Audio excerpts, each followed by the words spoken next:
बहुत समय पहले की बात है। एक छोटे से गांव में हरिराम नाम का लकड़हारा रहता था। उसका घर कच्चा पक्का था, जीवन साधारण था, परंतु पेट पालने लायक आमदनी हो जाती थी। सुबह सुबह वह कुल्हाड़ी उठाकर पास के घने जंगल में चला जाता और दिन भर लकड़ियां काटकर शाम को बेचकर कुछ पैसे कमा लेता।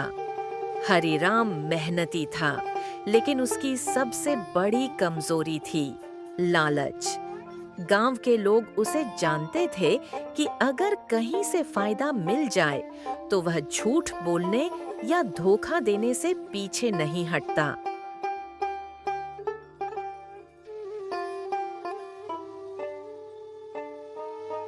एक दिन वह हमेशा की तरह जंगल पहुंचा। दोपहर का समय हुआ था, सूरज सिर पर था और पसीना उसके कपड़ों को भिगो रहा था। नहर के किनारे एक बहुत बड़ा मजबूत पेड़ दिखाई दिया। उसने सोचा, अगर आज इस पेड़ को काट लूं, तो कई दिनों का लकड़ी का काम पूरा हो जाएगा। वह पेड़ काटने लगा। पेड़ की शाखाएं ऊंची और घनी थीं। तभी उसका हाथ फिसला और कुल्हाड़ी नहर में गिर गई। नहर बहुत गहरी थी, पानी तेजी से बह रहा था। उसने बहुत कोशिश की, पर कुल्हाड़ी बाहर नहीं आई।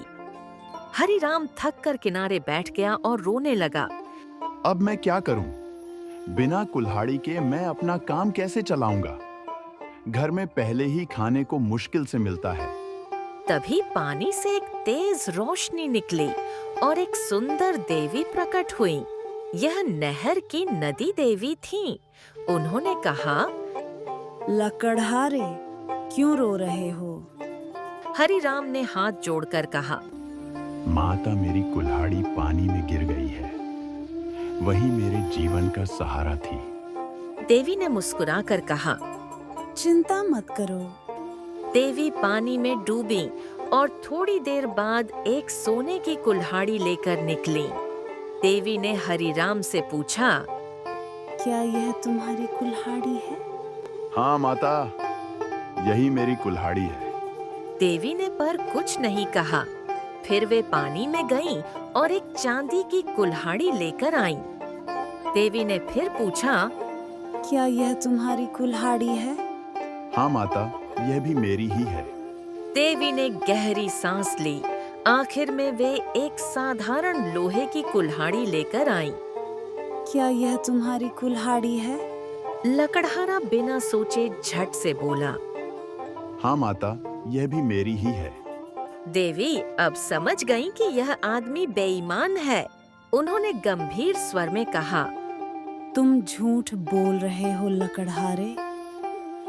इंसान को अपने परिश्रम और सच्चाई पर जीना चाहिए, न कि बेईमानी और लालच पर। तुमने तीनों ही कुल्हाड़ियों को अपना बता दिया, जबकि सच्चाई सिर्फ लोहे की कुल्हाड़ी थी। हरिराम घबरा गया। उसके चेहरे पर पसीना छलक आया। बोला, माता, मुझसे गलती हो गई। कृपा करके मुझे माफ कर दीजिए। देवी ने कठोर स्वर में कहा, यह गलती नहीं, बल्कि तुम्हारा स्वभाव है। मेहनत करने वाला व्यक्ति अपने औसार को पहचानता है, लेकिन तुमने लालच में आकर तीनों को अपना बताया। इसका दंड तुम्हें अवश्य मिलेगा। देवी ने हाथ उठाया और तीनों कुल्हाड़ियां पानी में डुबो दीं। फिर बोली, अब तुम्हें कोई कुल्हाड़ी नहीं मिलेगी, न सोने की, न चांदी की, न लोहे की। तुम्हारे झूठ और बेईमानी का यही फल है।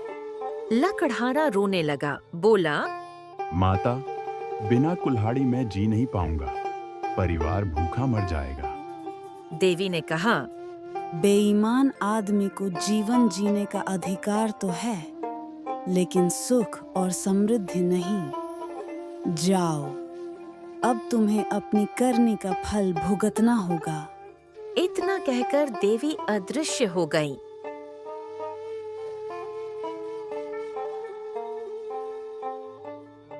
हरिराम खाली हाथ गांव लौटा। लोगों ने पूछा। और भाई हरिराम, आज लकड़ी कहाँ है? उसने सारा किस्सा सुनाया। कुछ लोग बोले, देखा, लालच का क्या परिणाम होता है। अगर तुम सच बोलते तो देवी तुम्हें सोने और चांदी की कुल्हाड़ी इनाम में भी दे सकती थी। लेकिन हरिनाम को विश्वास नहीं हो रहा था।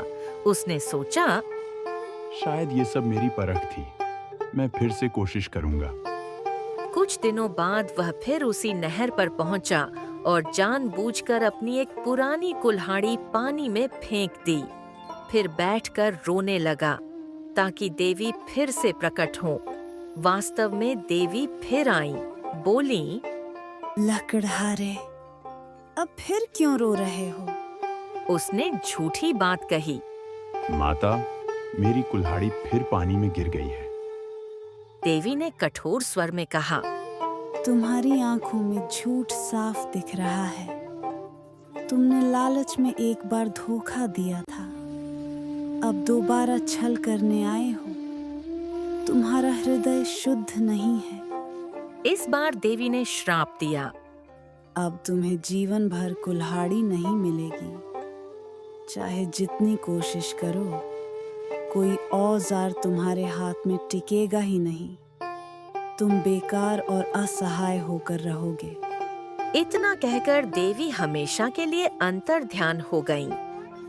इसके बाद हरिराम सचमुच बेरोजगार हो गया। जब भी वह नई कुल्हाड़ी खरीदता, वह टूट जाती या गुम हो जाती। जंगल में लोग उसे तिरस्कार से देखने लगे। उसका परिवार भूखा रहने लगा। पत्नी बच्चों ने कई बार समझाया, अगर तुमने पहले सच्चाई बोली होती तो देवी तुम्हें इनाम देती, पर अब पछताने से क्या फायदा। हरिराम निराश और शर्मिंदा हो गया। दिन बीतते गए। कभी मेहनती लकड़हारा अब गांव में भीख मांगने लगा। लोग कहते, ये वही हरिराम है जिसने सोने और चांदी की लालच में अपनी सच्चाई बेच दी थी।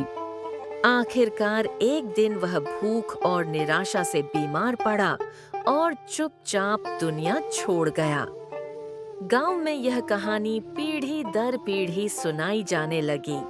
लोग बच्चों को बताते, देखो, लालच और बेईमानी इंसान को बर्बाद कर देती है। मेहनत और ईमानदारी से कमाई हुई एक रोटी भी सोने चांदी के पहाड़ से बेहतर है।